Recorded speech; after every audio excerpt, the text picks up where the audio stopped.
Welcome to cold, crispy New Jersey. And if you look way off in the distance, there's Manhattan. Man, it's a lot nicer out here at 1 in the afternoon versus when I was out here early this morning. I was going to bring the camera out and do it then, but I wasn't sure whether or not this iPhone would freeze up, the battery would get too cold or whatever. So I came out a little bit later. So anyway, happy Sunday. Glad you're here. I'm glad you keep checking in. If you'll recall, I started this 12 days ago because as we're ending the month of January, a lot of times people feel a little bit discombobulated because they didn't get started the way they wanted to. Some people are on track. Oh yeah, that's great if you're on track. And whether you're on track or not on track, what I wanted to do is take the last days in this month, set ourselves up strong for what's going on in February, and then each and every month. That's what I'm committed to do.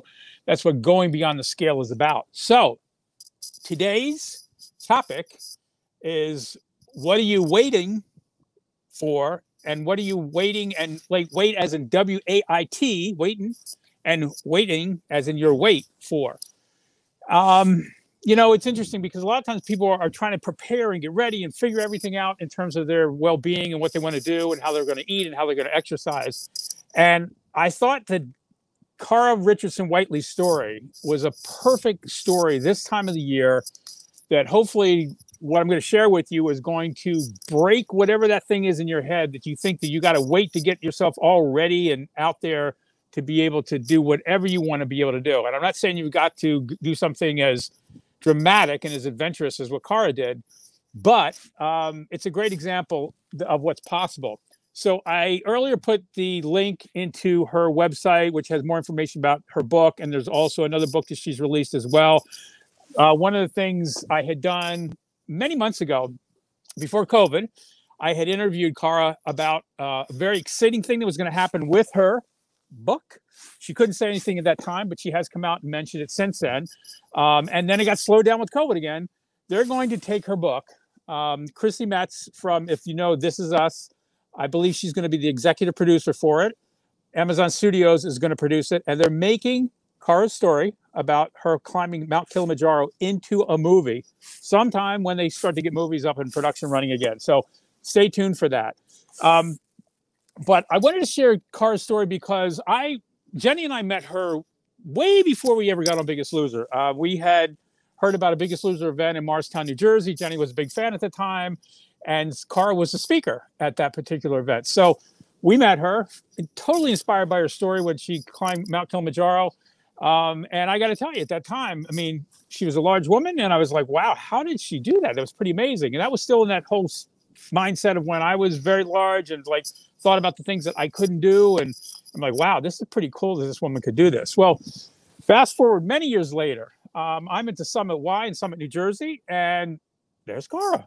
Kara's a member there. Kara lives in Summit. I was living in Summit. We got to become friends. We got to talk about different things together. We got to do a little bit of training back and forth together.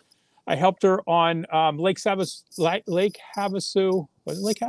Falls, that she went on a trip out west, and she had done one of her adventurous climbs, and she had asked for a little bit of support, some training, which I did more mental training for her than anything else. But a long time ago, I had done that podcast, and I probably will post it back out there if you've never heard it again before. But here's the point. Well, I'm going to read a little bit of the back of what this book is about. It's a great example. I don't care where you are. If you're crazy ass fit right now, if you can't barely get off the couch, get yourself a copy of this book. Pay attention to what Kara's doing, because this is something I'm hoping at this point in time in this year, you get up off your ass and start to do something. You don't have to do it you don't have to climb Mount Kilimanjaro, but you can get up and do something. And it's funny because I was at the gym early this morning, got a great gym. I love this gym. Most people in the building I live in now are probably a third my age, and it's not making them wrong, but it's interesting because nobody was down there except for me. Not that I'm good and they're not. It's just like, when people talk about where they have a challenge in their life, well, half the time the challenge is not the equipment, is not the food, it's just between your head. So Kara's a great example of what happens when you get your head aligned and you don't think of all your weaknesses and all the things you can't do and all the knots that I'm not this, but not that. So anyway, here's what Kara's, a little bit of excerpt of this in the back of the book. She had done it once before. That's why when she failed, she did it once. Then she failed in her second attempt. And that really brought her so low. So here she is. She climbed the thing. She thought, okay, I did it once. I'm going to do it again. And she failed. Okay. Struggling with the food addiction and looking for ways to cope with feelings of failure and shame. And any of us that have had weight issues know the shame part of it and the hiding away. Kara ballooned to more than 300 pounds deep in her personal gorge. Great name for a book. Okay. We've all been in that personal gorge before. Kara realized the only way out was up. She resolved to climb the mountain again. And this time she would reach the summit without waiting for her plus size status to disappear. That's the point. She quit waiting. If you're waiting, quit waiting. It's not going to work for you.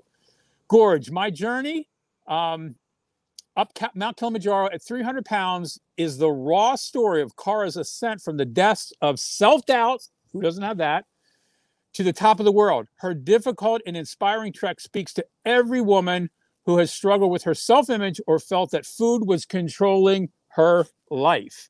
Honest and unforgettable, Kara's journey is one of intense passion, endurance, and most important, self-acceptance. In Gorge, I love this. Kara shows that big women can do big things. So yeah, primarily a lot of women are going to relate to this because it's written by a woman. This is a great book for each and every one of us. I found it extremely inspiring. Kara was a writer before she wrote this, so it's not like this is like her first rodeo. I mean, she's a really good writer. It's a great book. It's open, it's raw, it's honest. She talks about the things that kind of were in her back of her mind that really were holding her back for a long time. And what I love about what she's done is it's not just what she's done in the past, but she is constantly a person inspiring and meeting with people and talking with people and helping them get out of their own way. So what I really want to offer you at this time, we're in a new year. Last year was a shitstorm, to say the least. That was last year.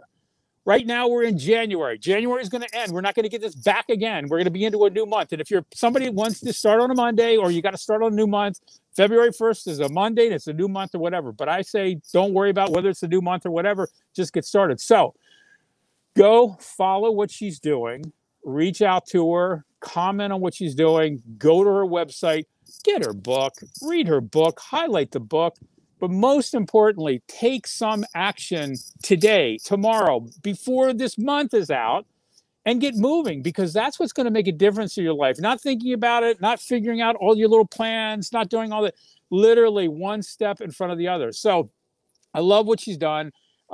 Climbing Mount Kilimanjaro is on my bucket list. I want to go to Mount Kilimanjaro. I want to go to Machu Picchu. I have some adventure travel that I want to do. And as I'm doing things this year, you're going to hear me talk more about that. I'll bring Kara back in here. I'm going to do a live like we're doing here now. I want to be able to have her share some more of what's going on as she's been traversing, like all of us, COVID.